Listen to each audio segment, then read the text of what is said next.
The Council of Franks, on behalf of delicious Oscar Mayer 100% beef franks, has declared its official position.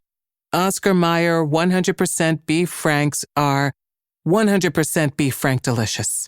This summer, choose delicious. Choose 100% beef. Keep it Oscar. The new 2023 Ford Escape is the perfect getaway car. Featuring an available 13.1-inch center stack screen, 360-degree camera, and Bang & Olufsen sound system and spatial flexibility for extra legroom. The new 2023 Ford Escape. Learn more at Ford.com. Some models, trims, and features may not be available or may be subject to change.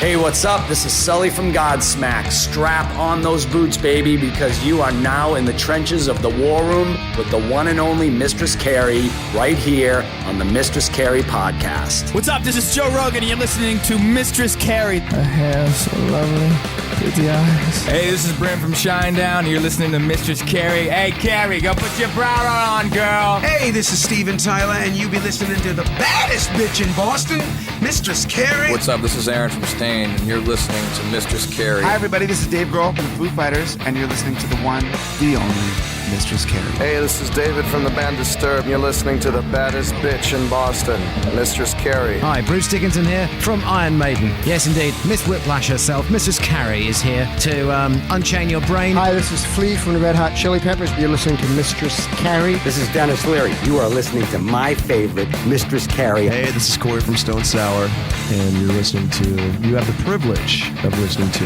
Mistress Carrie. Oh, God. Oh, yeah.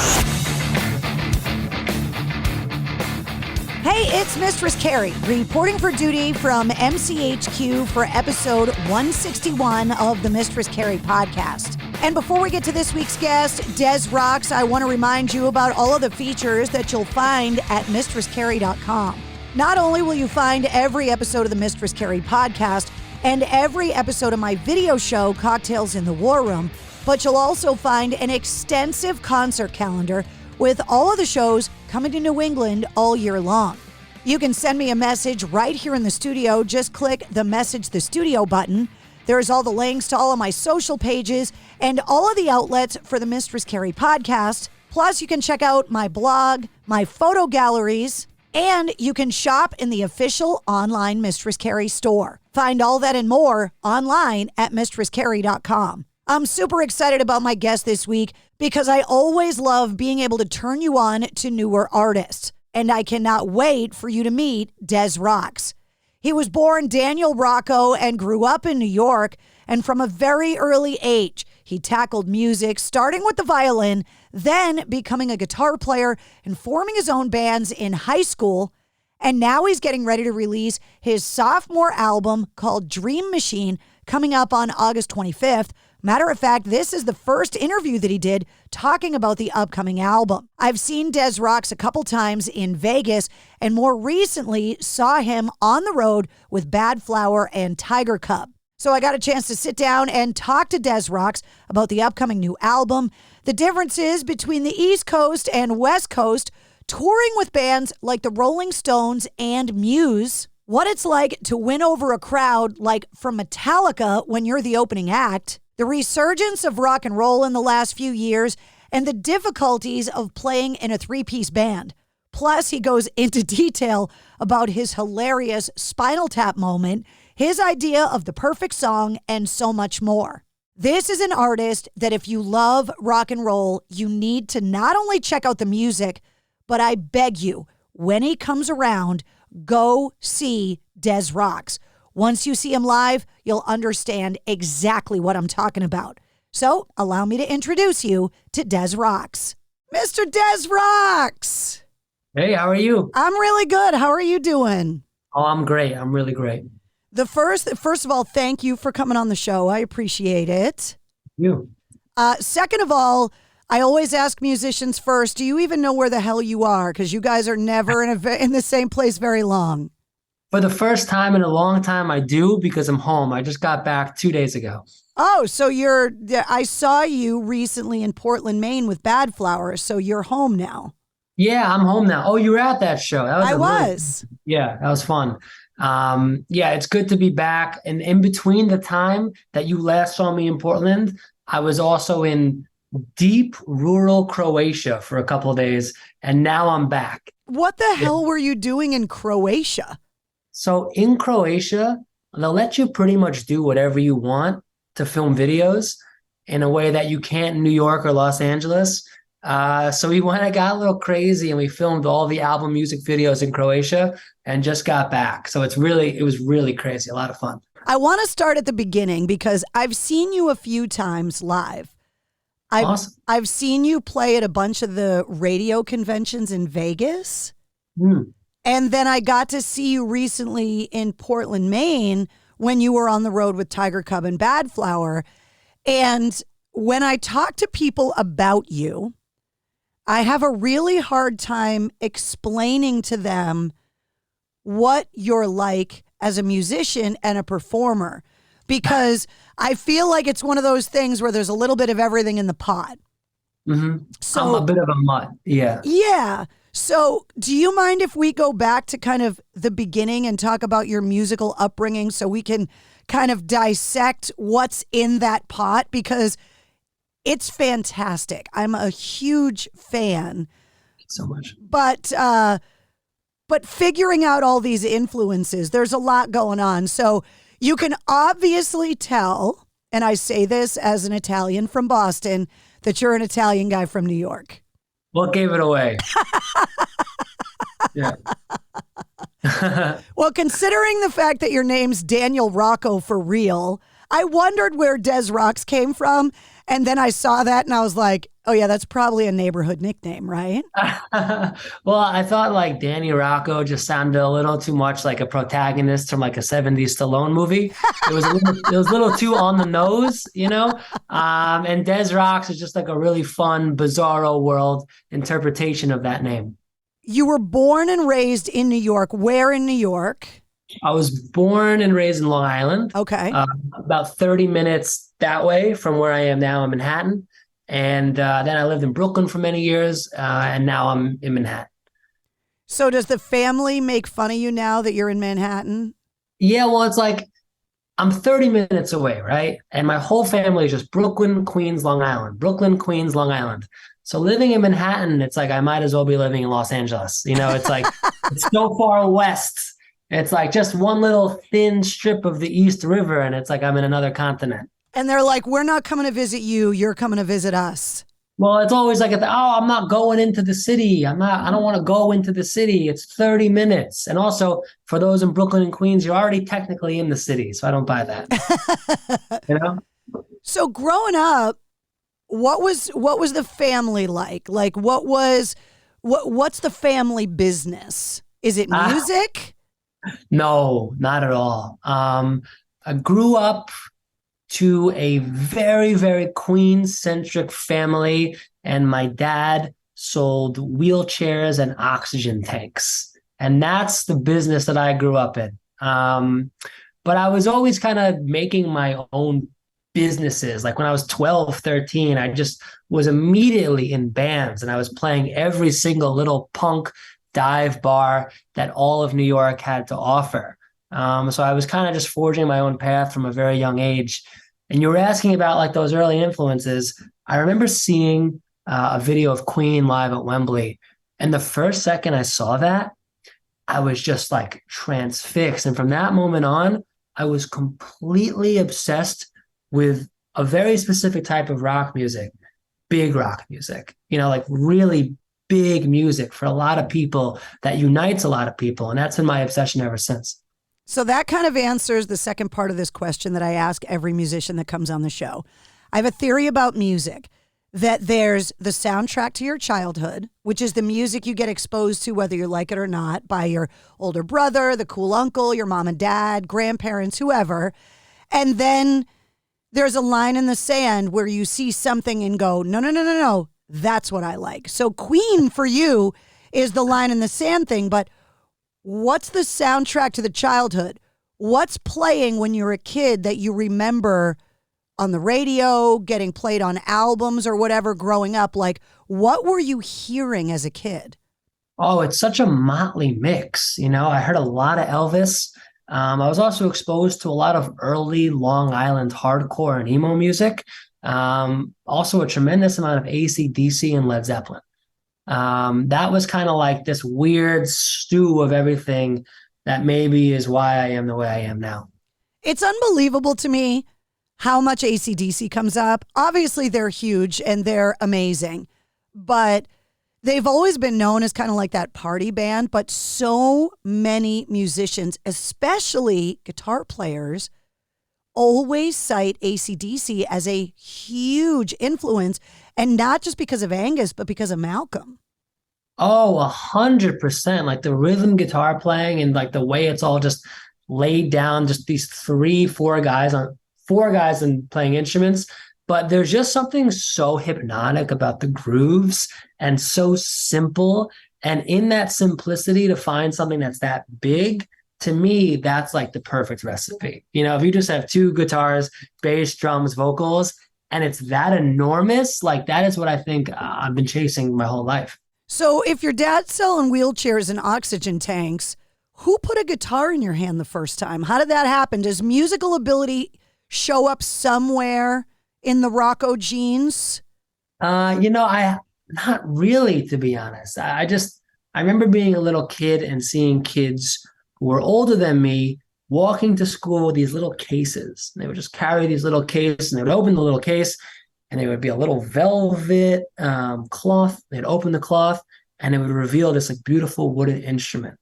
And I just remember seeing these like little baby violins and cellos, and I immediately begged my mom to play violin at a really young age. And I did that for a couple of years. And then one day I was just rummaging around in my attic in Long Island, and I came upon a case, and I blew the dust off the case, and I opened it like the way I just love the reveal of the instrument, and there was this old classical guitar.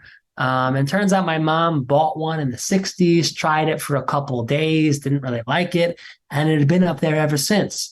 And I had 3 strings, and I did the best I could with it. But from that moment on, I was just completely like all the stars aligned with what I was seeing with Queen, finding this guitar, loving instruments my whole life. And it all just synthesized in like the 8th grade in one big like original explosion, It sounds like such a 60s thing that like, everybody wanted to be Joni Mitchell or something and want to be the singer-songwriter. I'm going to buy an acoustic guitar and bare my soul. She does it for the weekend. Is like, yeah, not so much, going in the attic. It's very Joni Mitchell, 100%. Yeah. So when you're discovering this guitar in the attic and you're discovering Queen at Wembley, you pick this guitar up. Did you inherently know how to play it, or did you go and take lessons? Because there are people, a lot of them, that can just pick it up and play it and teach themselves by ear. And then there's other people that are like, no, I took lessons. I had somebody else in the neighborhood that played, that showed me the chords.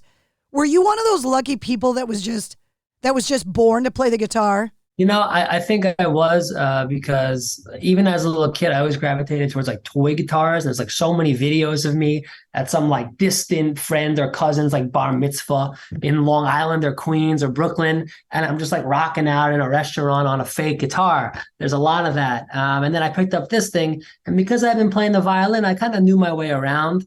But I thought, okay, let me take a lesson. I took 1 or 2 lessons.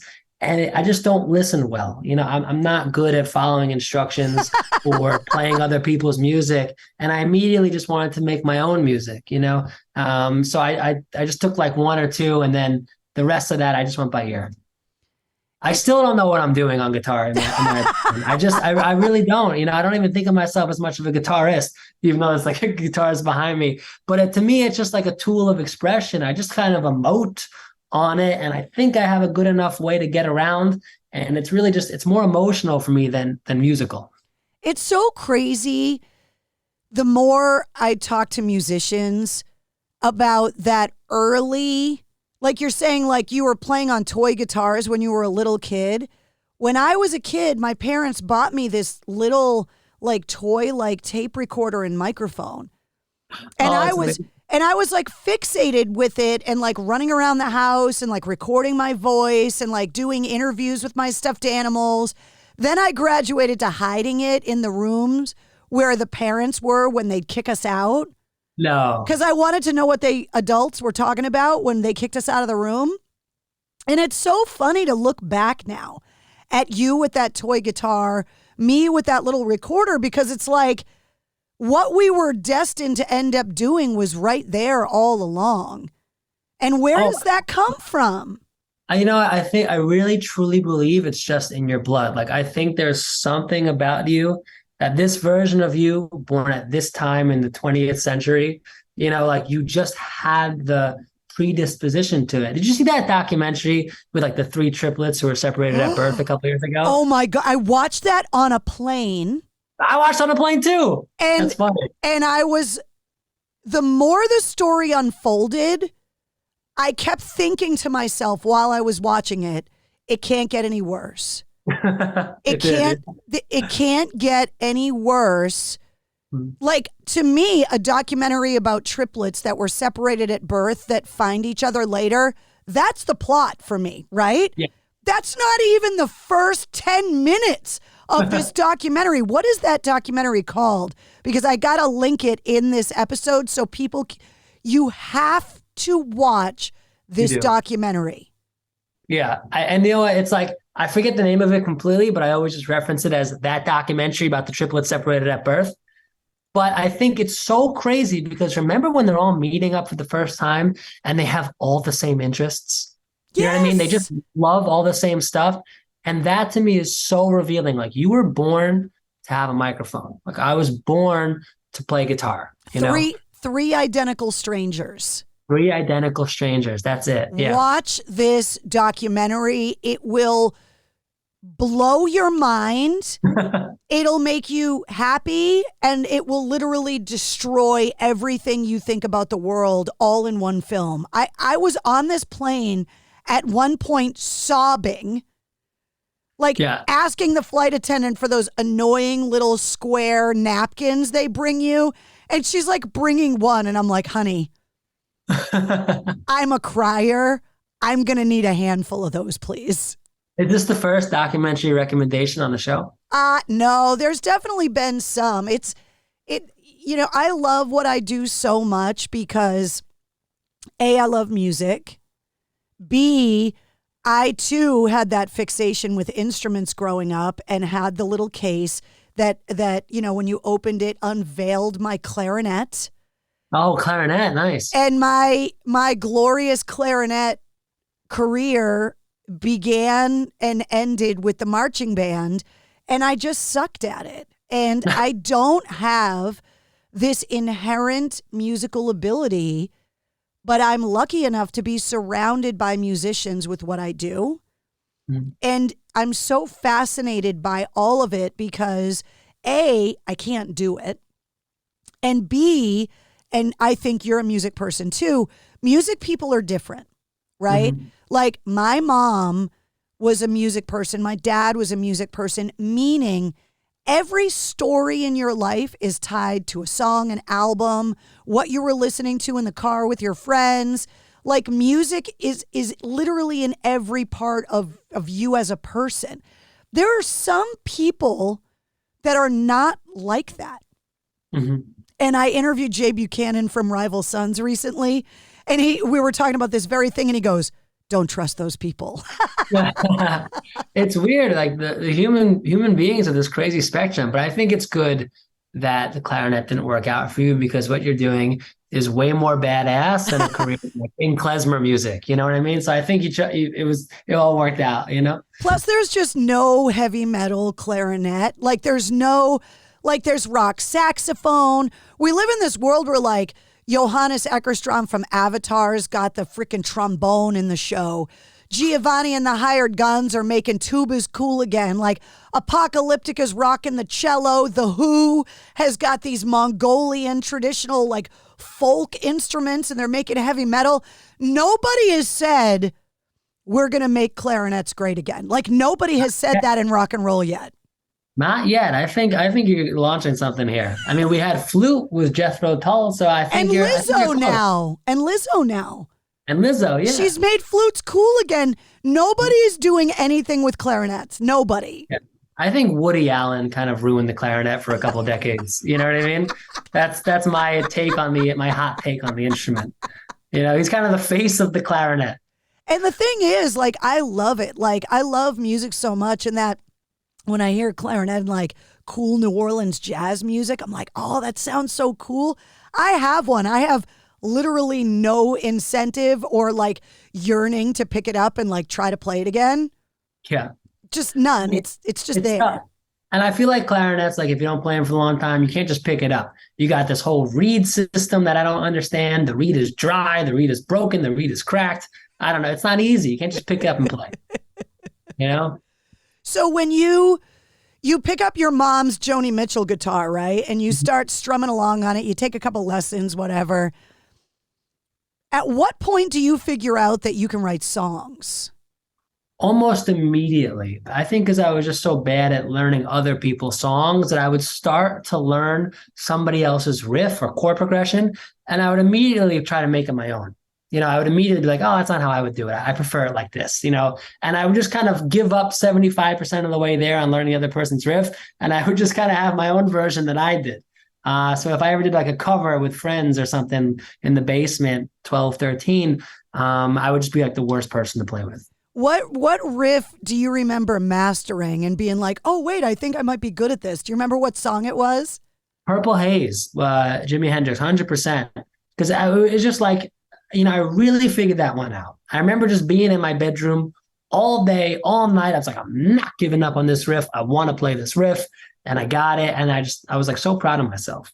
So you're playing Purple Haze on an acoustic, which not easy.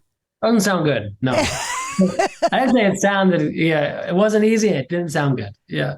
Growing up in the boroughs as a teenager with a band, like I grew up in the suburbs where you could like have a garage and space between houses so you weren't annoying the shit out of the neighbors as bad. But when you're the kid in the neighborhood with a band now, did everybody in the neighborhood immediately hate you? Yeah, it's crazy how unaware you are of things like that for so long. So like you go to a pool, right? You see like a bunch of 4, 5, 6-year-olds, they're screaming their heads off. Marco Polo. They just don't know. They don't know how loud their voices are. And it's crazy how long that continues in life. So here I am like 14, 15. I'm just like cranking an amp in my room. And I do not realize how loud I'm being until somebody knocks on the door and they're like, hey, are you serious? Are you out of your mind? Or do you turn it down, turn it off? You're done. And the amount of times I've just been like hard shut down in my life, even when I moved to the city in Manhattan, I was just like, oh yeah, I'm just going to like play a guitar through a Marshall half stack. And like, that's going to be totally okay. And then you kind of develop a little bit more awareness, but it's not easy. It's really not. You wind up practice amp and headphones, and then it's okay. Yeah, and the classical guitar was a lot easier, but you wind up in a lot of these really just like unimaginably disgusting and horrifying rehearsal spaces in and around New York City that I've like spent my life in. You know what I mean? Like the basements with the cockroaches. The wiring is all janky. You go to plug something in, you get blown back to the Stone Age. You know what I mean? And that's like where you kind of seek refuge in the boroughs in New York City. In Boston, we had a lot of buildings like that, old warehouse buildings that they put up walls, and like bands were able to rent those walls. And at one point or another, the guitar player was living in there with his girlfriend and like whatever. Oh, yeah. But the cities now, because the real estate's so valuable, those practice spaces are disappearing more and more in the cities. Is it the same thing in New York? 100%. They get farther away from the center of the city and simultaneously worse, so they get farther and grosser and more expensive, and it's not easy. Even like my space now, it's like not anything that great, but it's mine, it's cozy. And what's also so crazy about these spaces is that you'll have a band in a room and there will be a one on top, left, right, bottom. So that's 1, 2, 3, 4 people around you. Every single person's playing a different kind of music at the exact same time. And it's like this sonic assault that makes it nearly impossible to rehearse. But I think everything about being an artist, and especially about being Des Rocs, is about just kind of swimming upstream and fighting those odds. You know what I mean? I couldn't imagine living in a place that's like objectively gorgeous and I have this big production facility and I walk in there and I casually rehearse with the band. You know, it's just not the speed we operate at. When you were in school and you're playing guitar, were you a good student, or was it something where you're just like, I just can't wait to graduate because I need to just be in a band? Oh, no, I was a great student, actually. I love to learn. I love learning how things work because my parents instilled in me at a very early age this kind of like ultimate independence, you know, maybe like a little too much. But even that, like, as a little kid, I had to like make all my own food, you know, I would make my own breakfast, all this kind of stuff. So I always like love knowing how things work because you're less likely to get screwed if you just kind of know what's going on, especially when it comes to like your business and your whole team. So from a very early age, I kind of liked it. I liked learning for sure. Because it just, anything I could use to like help my music, I was like 100%, let's do it. And it seems like something that when you grow up with an Italian heritage in the family, that's part of the culture too. Myself included, that it was like, you're in kindergarten, go to work. Yeah. I mean, I was working like the second you were early enough to apply to work with parental consent. So I think in New York, it was 14. And I just couldn't wait to get a job so that I can make money, so that I could go to Guitar Center. You know what I mean? And that was like my brain, the thinking. It was like, it wasn't like, girls and drinking and this. I was like, job, money, Guitar Center, band. Job, money, Guitar Center, band. Loop, loop, loop, loop, loop. Job during the day, music at night. And that cycle just existed for like, you know, a decade. When you were putting a band together, was it easy to find kids in the neighborhood that played drums, that played bass? Like, was it easy? Did you have friends around, or were you the only musician and you had to like put an ad in the paper or something? There was a little of both. Like, you know, I would find people, and there was a great little community on the South Shore of Long Island, and there were a lot of kids making music. So I would just always be going to shows, always jamming. I would go to these events just like as an observer. You know, I would just watch. I was like, what's every band doing? Like, what do I love about this? What do I not like about this? And I would meet so many people that way. So I was able to put together a lot of bands early on, but I was never singing. I was really just a guitar player. I was like maybe a little uncertain about my voice. And it took me a long time. I mean, really until Des Rocs, until I was singing lead vocals, which was like 2018. So you just started singing a few years ago? Yeah, singing lead vocals. You know, I was always the backup singer and the guitar player. But a lot of people would comment when they would come to shows of those early bands, like, you know, you look like you're about to like burst out of a cage. Because I really wanted to be leading the show. I had so many ideas for it. But yeah, only in 2018 was I like releasing music where I was singing. When you go and see Des Rocs, you're talking about like the energy and wanting to run around and all of that stuff. For somebody that goes to see you the first time, you can't stand still on that stage. It's like you've been possessed almost, that like as soon as you get on that stage, you don't stop moving. Yeah. It's an intense show. I think for us, being on stage is so existential, right? Because we spend our entire lives here in like New York and Boston. It's like a very East Coast mentality. You spend your entire life trying to like really do it, trying to really get there, trying to really make it.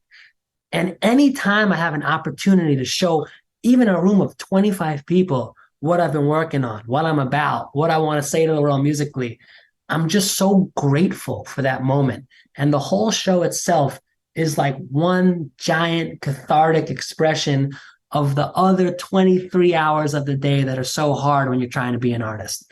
And it's the most present I ever am as a human being is when I'm on stage. I forget who said it, but there was a musician that says, you know, you don't pay me for the 2 hours on stage. you pay me for the 22 hours that I'm not. Yeah, Because the I love 2 that. hours on stage I would do for free.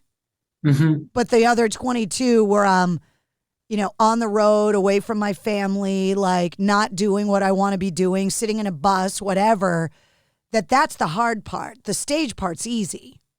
Oh, yeah. I mean, this Bad Flower show, I couldn't agree with that more. This Bad Flower run we just did, it was 45 shows. And we were in a van, and most of the time we'd get off stage, pack up all night, drive all night, and just like not go to bed multiple nights in a row to make it to the next show. So a lot of people don't know what goes into it behind the scenes, but I also don't want them to know about it. You know what I mean? Like, because when you're at that show, I want you to be completely like escaped. I want you to be escaped from your life. I want you to be escaped from my life. And I want you to be as present as I am, because everybody else is going through shit too. And to me, rock and roll is the ultimate vessel of escape. One of the other documentaries you asked, is this the first documentary recommendation on the show? One of the ones that comes up all the time is that documentary that Dave Grohl made about touring in a van. Yeah. And how that kind of experience every band has in common. Oh, yeah. And how important it is for the fusing of the parts of a band to kind of embrace the suck together, to steal a military term, that like to go through the rigors and all of the bad stuff and the farts and the being uncomfortable. When in Dave Grohl's documentary, when Ringo talked about being in a van with the Beatles and the Beatles farting, I was like, oh my God, the Beatles toured in a van and they all farted. Like, yeah, it seems like something you just have to do, the van touring. You got to do it. Yeah, it's a tough existence. And, some artists only do that for a very short period of time. They're very lucky. Other artists do it for a long, long time. I think like one of the artists I have a lot of respect for who really like pounded it out and paid their dues is the Black Keys. Like, they were in a van for a very long time. So I take inspirations like that because, like, we've been fortunate to be in buses every once in a while, depending on the tour and the bands we're with, but we're usually in vans. And like this last tour, we were in a van as well. So yeah, I think it's so important to have those experiences because the relationships you build off stage really translate to the stage itself. I think it's important to note that you're bringing up the Black Keys. There's 2 guys. Des Rocs, there's 3 guys. It's a hell of a lot different being in a van in Des Rocs than being in a van with Slipknot. Oh, yeah. Yeah, for sure. I mean, their wardrobe must take up so much space too. So at least we don't have that. Yeah. And it's not that many people. Right. When you're in a rock band with 5 or 6 guys and you're in a van, it's a completely different experience. Oh, totally. Yeah. It's I'm definitely grateful that we don't have a huge crew. We have a couple people off stage who are amazing, but on stage it's just 3, so we're pretty lean and mean, The album's called Dream Machine. It comes out August 25th. Is the Dream Machine the van? It's not, but you could be interpreted as it without a doubt, because I want the Dream Machine to be a vessel of interpretation for the audience. And it's crazy even talking to you about it right now because this is the first time I've really talked about the album to anybody. And just like hearing you even say Dream Machine, which has like been this thing so important to me for the last 18 months. It's the first time I've heard anybody say it back to me. So it's a weird feeling. Well, it is coming out like. Yeah, it is. Yeah. But when you again, because I'm not a musician, I can't imagine this creative process, right? And I've asked other musicians about it where like you get these ideas for these songs wherever they come from, you pull them out of the ether, whatever. Then you've got to be creative with your band, trust an outsider like a producer enough to work on these songs, and they've been a secret. Mm-hmm. And now, like you're talking about, you're getting ready to release them to the world where it's kind of like a parent and the kid turns 18 and goes, I'm out of here, and you can't control them anymore. And good, bad, or indifferent, they're not yours anymore. They're not private anymore. Right. So that's got to be nerve-wracking. It is. It's a really bizarre feeling. It's like I've kind of likened it to holding a really full cup of coffee and you're about to sneeze. You know what I mean? Like that's kind of how I think of it. You're just like, it's you don't know what's going to happen, and you just, I only have one thought really that goes on with it. I just hope people hear it. You spend so much time on tour, like as like a door-to-door vacuum salesman, but of music instead of vacuums. And you walk into every city and you just go in and go, here's what I'm about. Here's my whole mission statement. I want to create rock and roll that is enormous as it was in the past, but thoroughly modernized for the future. I want to be the next Foo Fighters, the next Bruce Springsteen, the next Queen. And you just kind of like bare your entire soul and your entire mission statement. And you just hope that people get to really hear it. Because I think people will really connect to this album, and that's my life's work, without a doubt.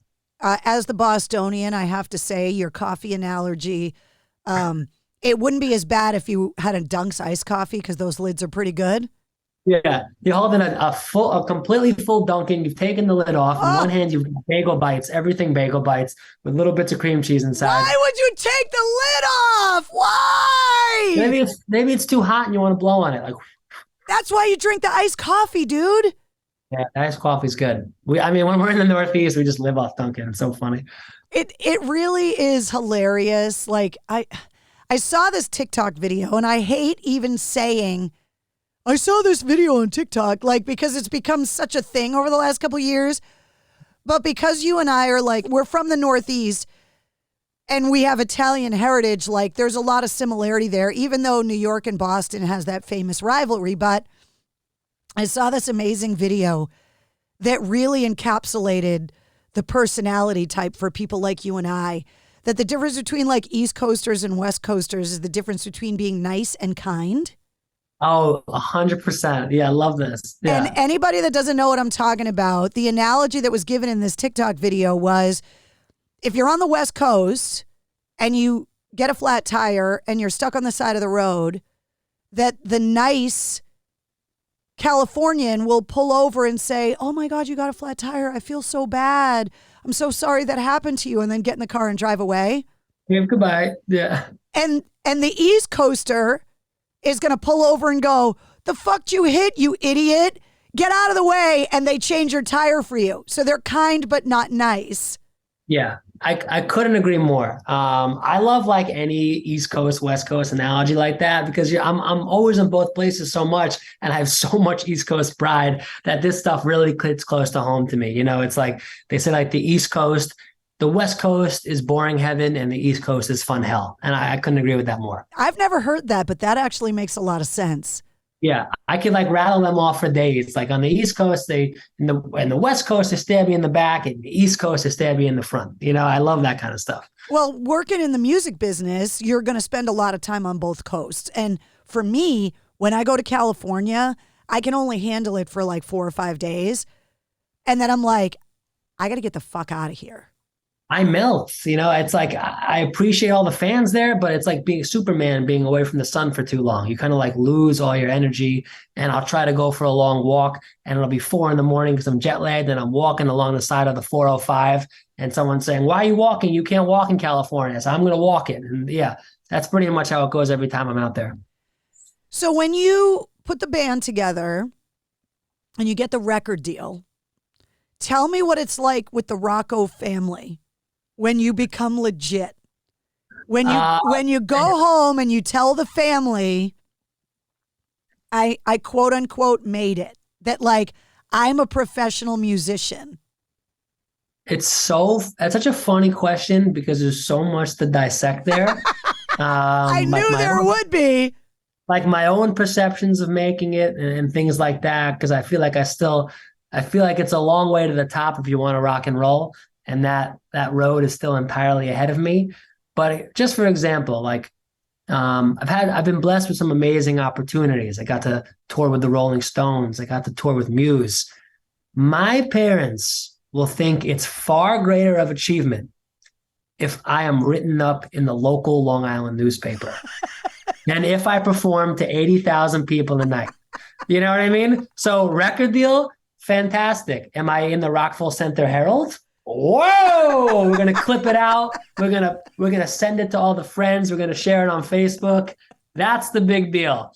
So a record deal signing, they're like, that's great. If the record label was like the Long Island record label, oh, it would be the biggest deal. Can you tell the label when the album comes out? Can you get them to take a full page Dream Machine ad out in the local paper so that you can make your parents proud? Then I will have made it. Like, then I will have actually made it, by universal standards. Yeah. That's a fantastic idea. The second we're done, I'm doing that. You have to do that because I want this thing cut out and framed on Mom's wall. Yeah. It would get its own room in the house. Yeah. So to circle back to what we were talking about at the beginning, when I try to explain to people what it's like to go and see you, when I saw you in Portland recently, anytime I go to a show, just doing what I do, I always try to get there to watch the openers because to me, as a non-musician, it seems like such a hard thing to know that the people in the crowd aren't there to see you and that you got to win them over. Mm-hmm. And when you're touring with the Stones, they're not there to see Des Rocs. They're there to see Mick and Keith. When you're touring with Muse, they're there to see Muse. So I see you with Bad Flower. The place is sold out. The place is packed. And you're going out there hoping that people are just going to hear the music and they're going to like the music. But you know when you're one of the openers that the odds are they've not heard you before. And so you got to go out there knowing that a lot of them don't know the songs and that you're going to win them over. And so when I saw you in Portland, I'm watching you and I'm watching the crowd and watching the heads bob. And it was like, it was like spreading like a virus, like one guy's bobbing his head, then everybody around him, then the phone started coming out. And people are starting to take video of you because now all of a sudden they want to share it with their friends. Can you feel that spread from the stage? Oh, yeah, definitely. I mean, we have like a saying in our crew where it's like, we know the odds we're against, but we will never give up. And we kind of frame the show to take you on this journey where we step out there, we come out with a little bit of a bang. We settle in for a few songs and we really take this big arc because we know a lot of the people in the room are not there for us. But the reason we're there is to show them what we're all about and to win them over as new fans and convert them to the cause. So, yeah, we can definitely feel like when that shifts and it's like always like in the middle of the set, you kind of get this big shift and they're like, okay, now I'm open and I'm ready to receive what you're about. I'm ready to experience like some of the more ridiculous things you might be doing up there. You know what I mean? Because you've primed me for that. And it's the greatest feeling in the world. The time I like it the most is when we're playing a lot of hard rock festivals and like we're on stage before Metallica. One thing like a year ago, and we walk out there and it's all like dudes in like black t-shirts like this because they've been lined up all day to see their favorite band.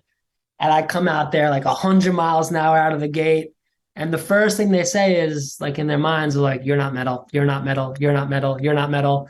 And the second song, they're like, you're not metal, but I may be open to this. The third song, you're definitely not metal, but I'm kind of down. I'm along for the ride. And we'll take it into the 9th round like boxers, you know what I mean? And by the end, we've got everybody opening their minds to a new artist and like shouting along and having a good time. So we really thrive in that kind of environment. You talk about you're not metal, but I was telling you before, like I have a really hard time explaining to people, and you brought up Springsteen, that Elvis influence, you can see it 100% in the show. How do you describe the kind of music you make? Because I had a really hard time. It's like one of those soups where you're just kind of throwing everything into it, but it's good at the end. Like it's a little bit of everything. So if somebody asked you, well, what kind of music do you make? What do you tell them? I kind of call it bedroom arena rock. You know, it's like this modern DIY aesthetic, but brought to music that is intended to have this kind of like big classic feel to it.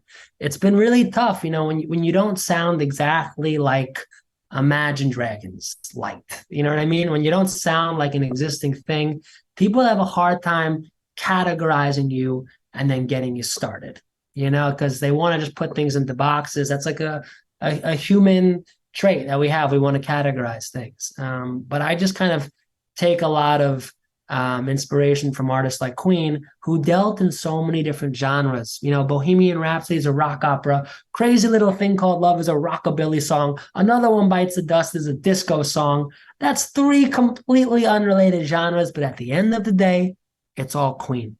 And at the end of the day, it's the same vibe.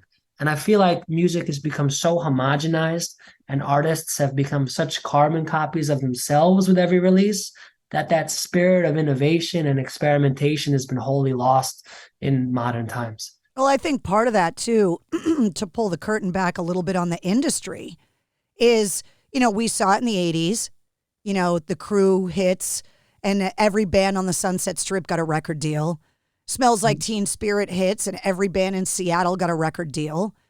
You know, the new metal era in the late 90s and early 2000s, every band wearing Jenko jeans with eyeliner on got a record deal.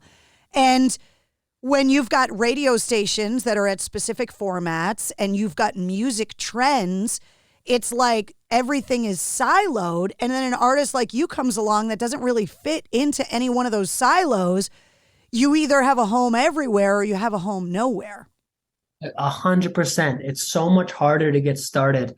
But I think that when you finally get that little crack, when that PD takes the risks on you, when that agent signs you and really goes for it and finally gives something that doesn't fit into the traditional mold an opening, you know, that there's no ceiling on it. And you kind of allow a creative person to really run wild with a new vision. And that really excites me. But it's so many no's, you know, and you have to have the thickest skin. There's a lot of I don't get it. And that's a weird one, you know, but I don't mind that. I prefer the I don't get it. You know what I mean? Like if it's just not for you, or you don't understand it, that's fine. You know what I mean? What I would hate more is if they were like, oh, it just sounds like X or Y or Z. That would bother me. You know, like, oh, it's just Imagine Dragons.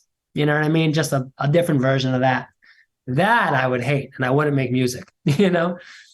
Rock has gone through a lot since that height of that new metal era that now all of a sudden is coming back, which is amazing because that's what was on the radio when I started my radio career. So I was kind of in the thick of that late, you know, mid to late 90s boom where like Korn's on TRL with Carson Daly. Like, then rock kind of was not the cool thing, the hip thing that it was in the 80s and then again in the late 90s and early 2000s. Do you feel this resurgence of rock as an artist? Because I feel like we are in this time where rock kind of got driven back underground and it's starting to bubble back up again. And there are so many exciting new rock artists. Do you feel that as an artist? Oh, totally. I think it's an amazing time for guitar-driven music, without a doubt. I mean, there'll always be this bass line that's there, in my opinion. But as far as its relevance to the pop culture, that ebbs and flows so much over the decades. But I definitely feel like a massive resurgence of rock music. I mean, just the last couple of festivals I've played, like it's undeniable. Like you walk out on stage in Columbus, Ohio, and there's 10,000 kids there, and you're just like, yeah, you know what? This is not like shoegazy stuff is not doing these same kind of numbers, you know? So I feel it without a doubt. You talk about guitar music. Wouldn't it be easier for you as a front man to not have to play guitar? Because to me, I get the rhythm guitar thing, right? I get the James Hetfield, the Dave Grohl guy that's just up there holding down the rhythm stuff. But to be the lead guitar player and the singer, are the sides of your brain constantly at war when you're on stage? Because there's got to be the frontman showman that's like, yeah, let's jump off the drum riser. And then the guitar part of your brain's like, I have to do this solo. What are you doing? It's probably my biggest challenge on stage is that exact thing that you just identified. Because also the way I make so many of my records is like I'll just be sitting in a room at a laptop in a bedroom and I'll play a really fun guitar part and I'll sing over it. And I've given no thought as to whether or not these two things can be done in real time together. So 10 months will go by and the song will come out and I have to go play it live and I go, oh my God, this is so hard. So I'll have to rehearse it for like weeks and weeks and weeks to teach myself my own song. But like another one of my biggest inspirations is Prince. And I feel like there's just been no modern version of that in a long time. I would definitely like to be off the guitar more in the future though. So I could do like maybe half the show off, half the show on. Does that mean that you're going to have to bring in a new member of the band then to be able to do it? Eventually, yeah. I mean, there's been times in shows where I'll just like look at my guitar tech off stage. I'll just throw him my guitar and I was like, I just want to be off for one song. It just, you know the part, right? Just play it. Yeah. And he's like, oh, I guess I'm on stage now, So that leads me to the Spinal Tap question, because everybody that's ever played a show, especially as energetic as you are, and you're trying to sing and play the guitar, you've had a Spinal Tap moment where things have gone absolutely catastrophic. When was it for you? What's your Spinal Tap moment? I probably have the best Spinal Tap moment of any rock artist that's ever lived. Okay, that is a massive statement, so you need to back that up with some facts. We were opening for the Rolling Stones, and we had about a month to prepare for the tour. And at the time, we were rehearsing in an abandoned radio station on the water in Greenpoint, Brooklyn. Someone had found this door was unlocked. Turned out to be this 80s radio station, perfectly intact, like Chernobyl. You know what I mean? Just everything's in dust. So there's like 4 different booths in there, and we all go, we claim one. Figured out the electric works, great. Don't know who pays the bill. We made these little makeshift rehearsal spaces. They're probably 200 square feet each, maybe a little smaller, 150. And we got the call to open for the Stones, 80,000 people. So to rehearse for a show like that, you got to really get the cardio up and you got to get used to going big distances. In this space, I can only turn in a 180 standing still. So what I would do is I would rehearse every single day. I would run down the stairs of the unit out onto the street, and I paved out in chalk what the dimensions of the stage were. So I'd be running down the block with my guitar and then running back up just to make sure I was prepared for that show. Fast forward to the first show itself, and I'm backstage in Philadelphia at the Lincoln Financial Center, Lincoln Financial Field, and the stage manager runs up to me. And I'm about to run up there like I have so many times in rehearsal. And he says, listen, I got to tell you something right now. We put this special substance down on the floor for Mick Jagger to do his dance moves. If it starts to rain, it's more slippery than black ice. And I said, okay, slippery stage, got it. I've been in some crazy stages, got it. My music's playing right now. I'm about to run out there like I've been rehearsing, not only for the last month, but kind of like my whole life. And I charge out on that stage and I take one step, and it had just started to drizzle a few moments before. And I go flying into the air. My whole body is parallel with the ground like a Family Guy cartoon, like somebody animated it. And similarly to that kind of cartoon, I go in the air. I felt like I was frozen for a second, totally parallel, and then down. And I'm just like laying on the stage of this massive stadium. And the whole crowd is like 80,000 people. And if there was ever like a movie about my life, I think it would start with like an overhead shot of me on the ground, zooming out. And it's like, how did I get here? That's the opening scene. But then I just took a minute. I looked at my band members and I saw them just cracking up. They were hysterically laughing in that moment. And we looked at each other and I was like, this just really happened. And I popped back up. Everybody goes wild, cheers, goes crazy.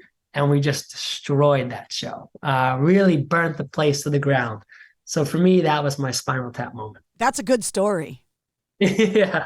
That's a good story. And you have to look at it, right? There's the pessimist and the optimist, right? The pessimist would be like, I can't believe I fell down. and embarrass myself in front of all of those people. And the optimist would say, well, I just fell down on stage in front of 80,000 people because I'm opening for the Rolling Stones. Right. That's the best way to look at it for sure. And when I saw my band laughing and not like upset, you know, like that to me was the funniest thing. They were just like, you idiot. Like, you know, it's like I came out so hard. You know, I had so many different emotions, and you're thinking about your whole life.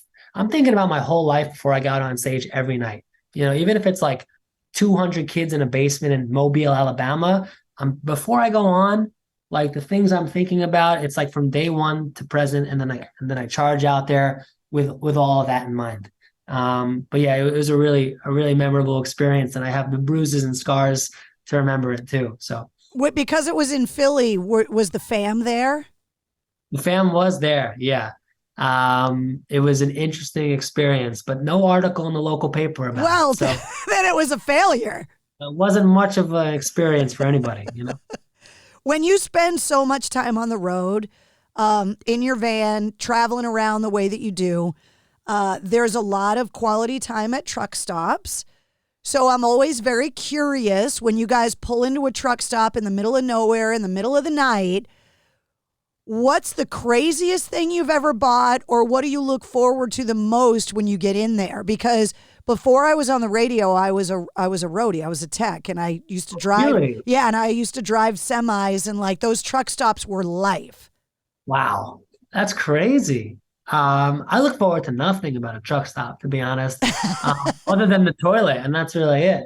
And as far as like my grossest things I've ever seen in a truck stop, it's got to be food that's moldy. Yeah. You know, if something's spinning on the rack, like a hot dog. Those poor hot dogs. Who buys those that are just spinning on those metal rods? Somebody. I don't even know if that's really food, but we've seen like tacos on that, like little taquito things, like wrapped up things. And I picked it up and I was like, this is moldy. You know what I mean? And for that to go moldy, it has to be like 25 years old. You know what I mean? The amount of preservatives and that stuff. But the things I do eat, I do get pickles from there. They have these like new bags of pickles that are in every gas station. And they're crunchy. They're so good. Get the job done. They're crunchy. They give me a little salt. They give me a little sodium. And I have some cheese with it. And that's like my little gas station crudité platter. But those truck stops also, it's like one-stop shopping. Oh, yeah. Like everything. You can buy the weirdest things in there, non-food related. But it's like 3 a.m, of course I need... you know, a helmet that holds 2 beer cans and a stuffed armadillo and... Yeah, and also like the shirts are just like magic, you know, like you get these t-shirts that you could not find in the most ironic Brooklyn hipster shop if you tried, you know what I mean? And it's like my life, my cats, my gun. And I'm just like, what? Who's this shirt speaking to? This is so many niche things, you know? Where's the place that you went touring that you were surprised you loved as much as you did so far? See, I love Seattle. Seattle's really cool. I mean, just the history of it specifically as it pertains to rock music and just the overall vibe. You know, it's one of easily my favorite place on the West Coast. Is there a place that you know in your head, I'll know Des Rocs is successful when we get to go there to play? Do you have that like bucket list destination where you just cannot wait to be able to go and play a show anywhere in the world? I think like if you're playing someplace like crazy, like I just saw on Guns N' Roses' new tour, they have a show in like Tel Aviv, Israel. I'm like, that's so cool. I think like Israel would be a crazy thing to play. And I think Brazil would be a crazy place to play. One of those two spots would just be really like, whoa, you're going there because you're going there for a reason. You know? All the bands talk about those Brazilian rock and metal fans and how crazy they are. Yeah, they love rock and they love metal. Yeah. I want to ask you my songwriting question. I ask every songwriter on the show this question. It's not a favorite song question. It's not like that. This is a craft question. Mm-hmm. Is there a song from any artist, any genre, look up the definition. That is a perfect example of a well-crafted song. But you got to tell me what it is, and then you got to break it down from a songwriter's perspective and tell me why it's so perfect. Like a song that's so good you wish you wrote it. Another One Bites the Dust by Queen.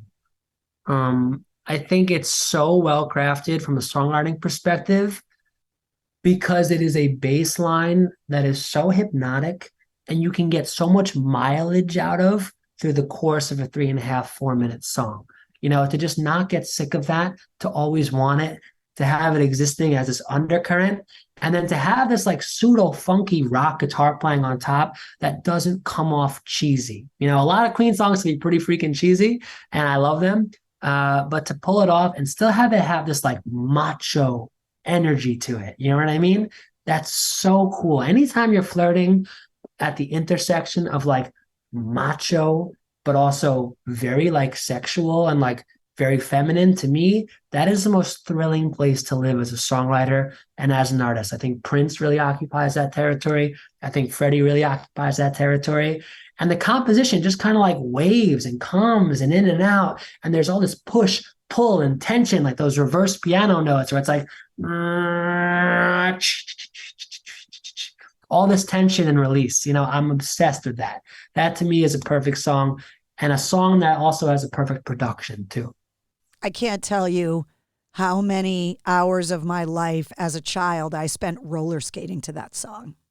Oh, I couldn't think of a better roller skating song if I tried. Oh, with my satin jacket and my fluorescent wheels, you have no idea how cool I was.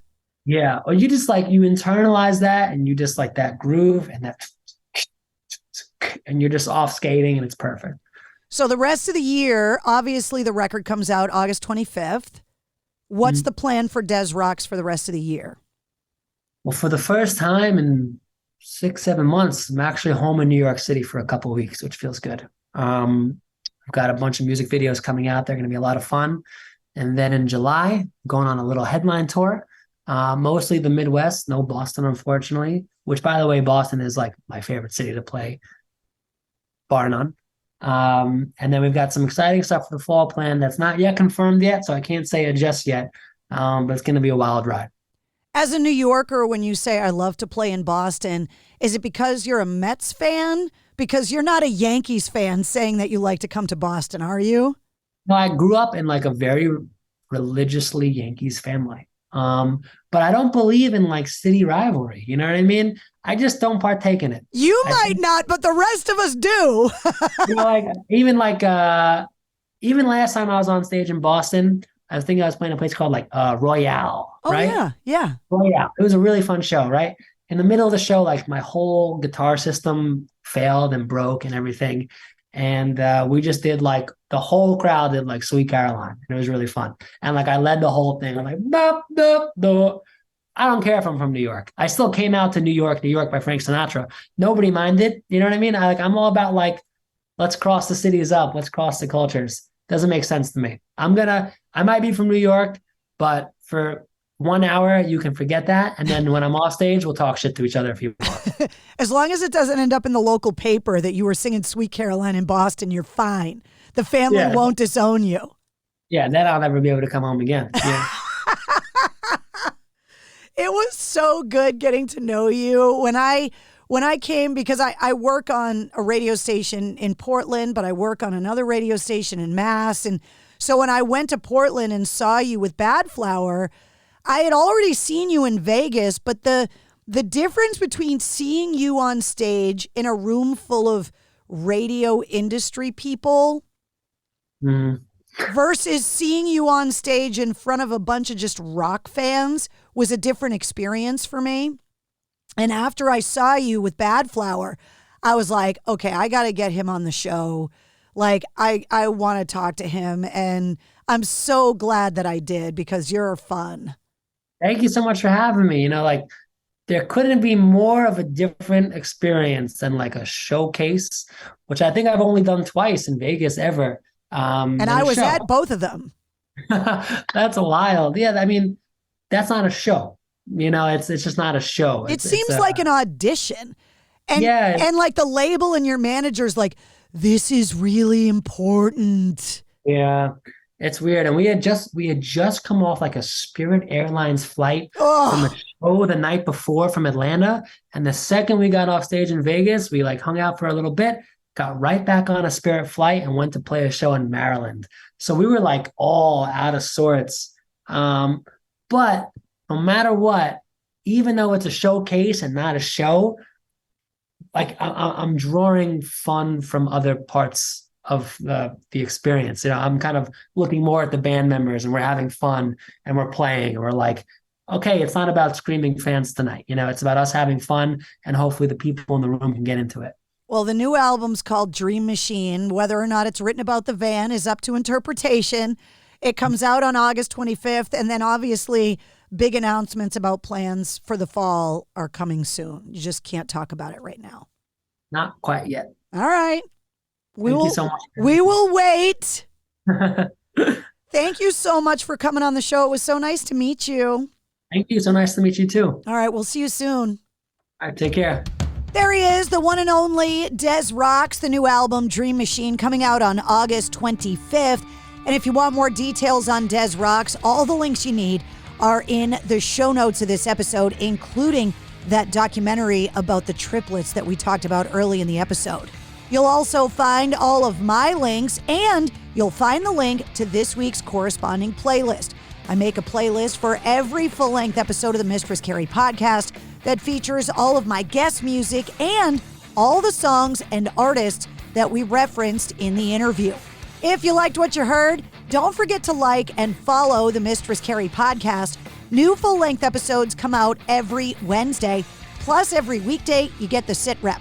The Situation Report features all of your rock news, music headlines, and entertainment updates, and you get it every weekday in around 5 minutes to help start your day with all the details you need. And by the way, the Mistress Carrie podcast is now available on YouTube. You can always join me live every Tuesday night at 8:30 Eastern for my video show on my official Facebook page. It's called Cocktails in the War Room. And of course, you can always find me on the radio. Get the details on all that and more at mistresscarrie.com.